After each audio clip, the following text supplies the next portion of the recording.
Chapter 11. When Shadow Speaks. The forest did not threaten Alex. It studied him. He walked without hurry, boots brushing fallen leaves in measured rhythm. Not fast enough to draw attention. Not slow enough to suggest hesitation. 15 days under Seraphine had not made him stronger. She had made him quieter. His breathing remained steady. His shoulders relaxed. His hand rested near his blade, not gripping, not trembling. Listening, Seraphine's voice echoed inside his mind. Before you move forward, understand what moves around you. Before you fight, understand what you might lose. He exhaled. He had asked for this mission himself. He had insisted she not follow. He had insisted he could handle it alone. He needed to prove something, to himself, and perhaps to her. The air shifted, not sharply, not violently, just enough. Alex stopped walking. Silence gathered around him. No birds, no insects. Even the wind felt restrained. He did not turn immediately. Instead, he spoke calmly. If you're going to follow me, at least stop pretending I can't hear you. For a heartbeat, nothing happened. Then, a dagger sliced through the air. Clean, lethal, precise. Alex's body reacted before thought could form. His short sword rose instinctively. Steel struck steel. Sparks flared in the dim forest as the dagger deflected into a tree trunk. Another came, lower, faster. He pivoted, parried again, stepping just enough to avoid the blade carving deep into his ribs. The edge skimmed him. A thin line of blood formed along his sleeve. He didn't look at it. From the branches above, hidden in shadow, Nyra Vale watched. Her single visible eye narrowed. No panique. No discharge. Interesting. She sent 3 daggers at once. Different angles, staggered timing. Testing reflex. Testing instinct. Testing whether Seraphine had truly reshaped him. Alex ducked the first, knocked aside the second, shifted into the third's trajectory, and allowed it to graze past his shoulder instead of pierce his chest. Measured, calculated. His movements were not wild. They were restrained. Nyra dropped lightly from the branch, landing several meters away. Not within immediate striking distance. Not retreating either. So, she said calmly, voice cutting through the silence. It's true. Alex didn't lower his blade. You're training under Seraphine. The name lingered. Alex's grip tightened almost imperceptibly. You know my teacher? He asked. Of everything he could have asked first. Who are you? Why are you attacking me? That was what he chose. Nyra noticed. A faint, knowing curve touched her lips beneath the fabric. I thought you'd ask who I am, she replied. But instead you ask about her. Alex didn't answer that. How do you know about my training? He pressed. You didn't deny it, Nyra said softly. She stepped closer, slow, deliberate. You defend differently now. Before, you would have rushed.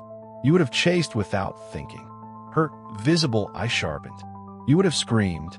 Alex remained still. Inside, something moved. He remembered the streets, the humiliation, the beatings, the helplessness.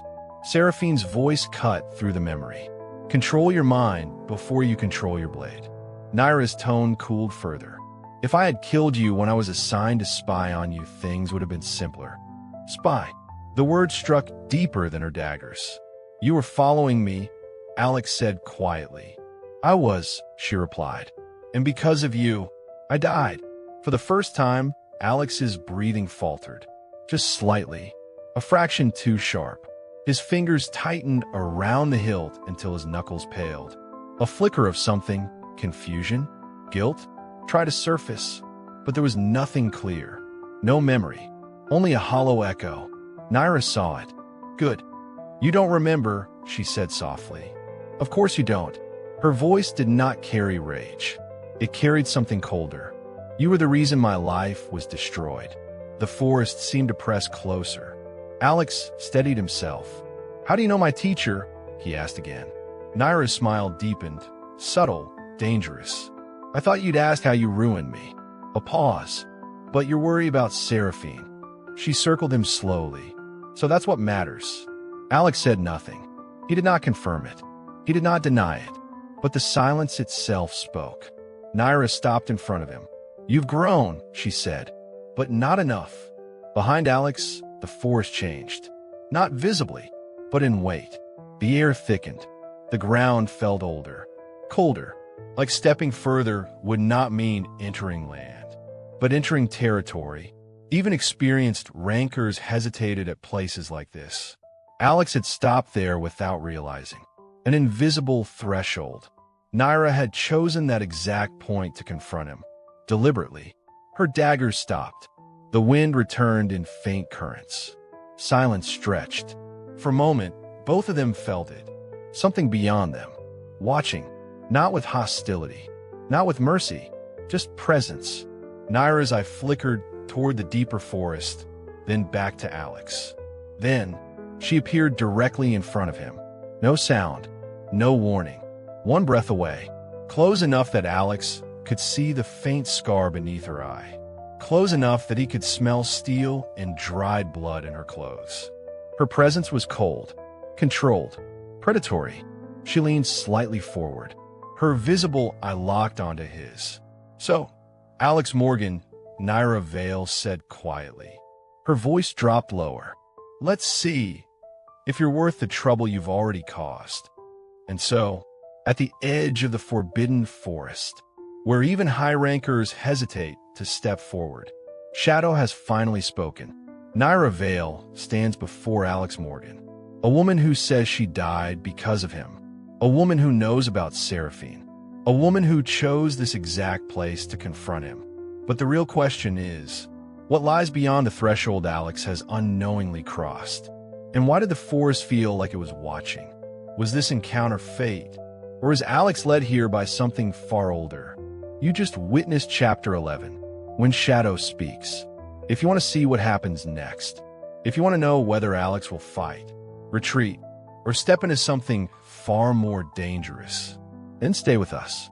Like the video, subscribe to the channel, and most importantly, leave your thoughts in the comments. Your theories, your suspicions, your instincts, they may shape the future of the Broken Realm. New chapters drop every day at 7:30 p.m. IST. Shorts release at 1:30 p.m. IST. This is Echoes of Nova, and this story can only be found here